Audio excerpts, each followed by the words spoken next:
This video will help you in understanding the need for confusion matrix in knowledge management. So in knowledge management, we have seen what is testing in knowledge management, right? So whatever model the prediction rules or in knowledge that is being codified, we are going to prune it so that it is useful for the knowledge management model. So confusion matrix is one method which will help in identifying whether the test cases are helping you in getting the accuracy better. Okay, in order to check whether the accuracy of the test cases is good or not. Okay, so confusion matrix is an extensively used model which will help in finding out the prediction rate of a classification model. Okay, classification is one category of machine learning algorithms which falls under the supervised learning model. Okay, so supervised learning is nothing but in every like tuple you will be having a class attribute which will either be yes or no, meaning that specific tuple is going to belong to either the class or not. Okay, so that is one attribute which will have the value yes or no. When it is stored in the case of binary, it is going to be either 0 or 1.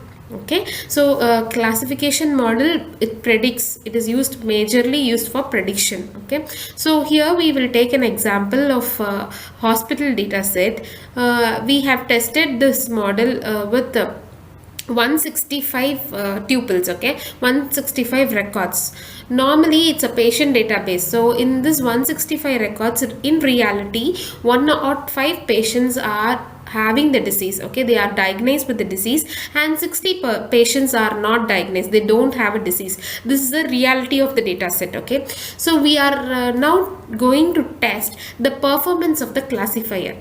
Classifier is one which predicts which learns from the data whether it is going to belong to the class or not. Okay, that is a classifier. You have numerous classifiers in literature, so you can use any of the classifiers. So on testing, our classifier has given some other result. Let us see how that classifier is accurate or not. Okay, so in this 165 data set, as I've already told, 105 patients are only diagnosed with the disease. Okay, it is a real concept.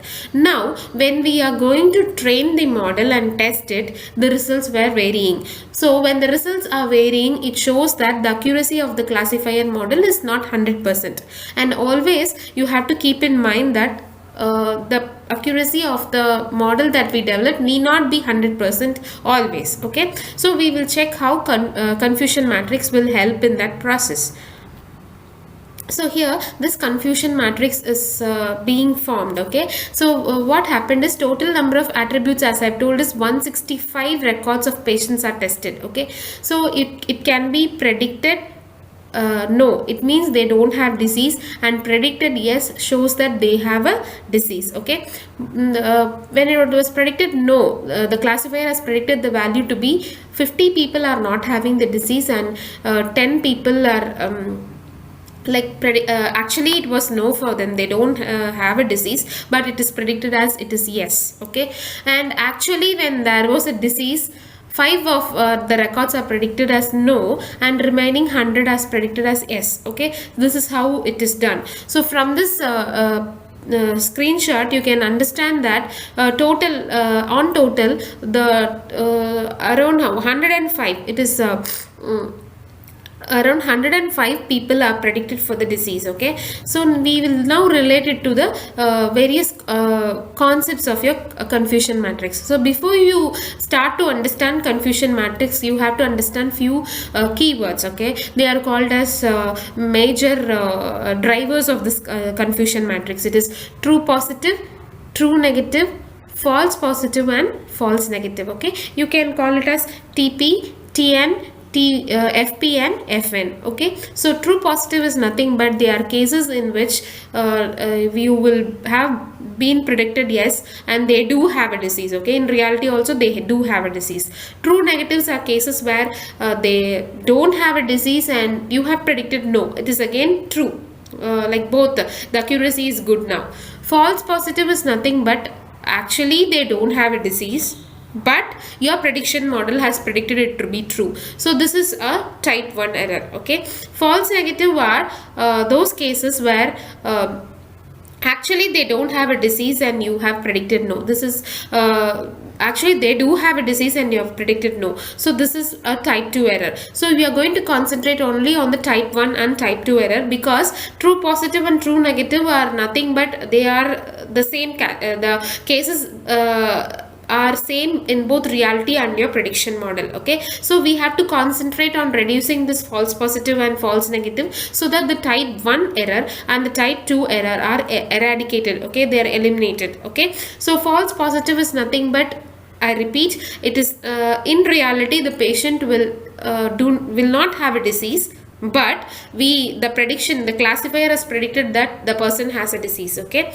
false negative on the other cases, in reality they do have a disease, but this prediction classifier, the classifier model has predicted it to be it is no, they don't have a disease, in the opposite signs. Okay, so this is related to your knowledge management model, where the test cases that you generate, they might lead to your type 1 error and type 2 error. Okay, so we are going to remove it. We have to concentrate on removing those rules which will help in eliminating this type 1 and type 2 error. That is why you are learning confusion matrix in testing of knowledge management. So let us see how the confusion matrix can be redefined in terms of all these 4 attributes. Okay, so here the true negative is 50, false positive is 10, false negative is 5, and true positive is 100. So here true positive and true negative, it means that actually there are 105 patients who are diagnosed with the disease. This is in reality, and 60 of them are not having the disease. But in our classifier has found out that 110 of the people are having disease, where only 100 are actually having, and the 10 is false positive. Okay, the remaining 55, actually those who are not having the disease. Okay, actually they don't have the disease, but it is predicted no is 50, and the people who are actually have the disease but they are predicted no is 5. So there is a difference between the reality case and the prediction case. From this you can you can analyze. Okay, there are few attributes that you will be testing. The few you have your false positive rate, which is just the opposite of your true positive rate. It is the ratio of false positive and the actual no. Like when you have to reduce this in order to have a higher true positive rate. And finally, the final attribute is your true negative. True negative is nothing but the ratio of true negative to the actual no. How often your prediction has given no. So that is called specificity. So these are the major criteria that you will be analyzing in order to check how effective your test case is. Okay, so in knowledge management, this confusion matrix will help us to prune the unwanted test cases, either which leads to type 1 and type 2 error. So once such test cases are removed, automatically your efficiency of that decision rules or the codification model is increased, and you will have a better user acceptance.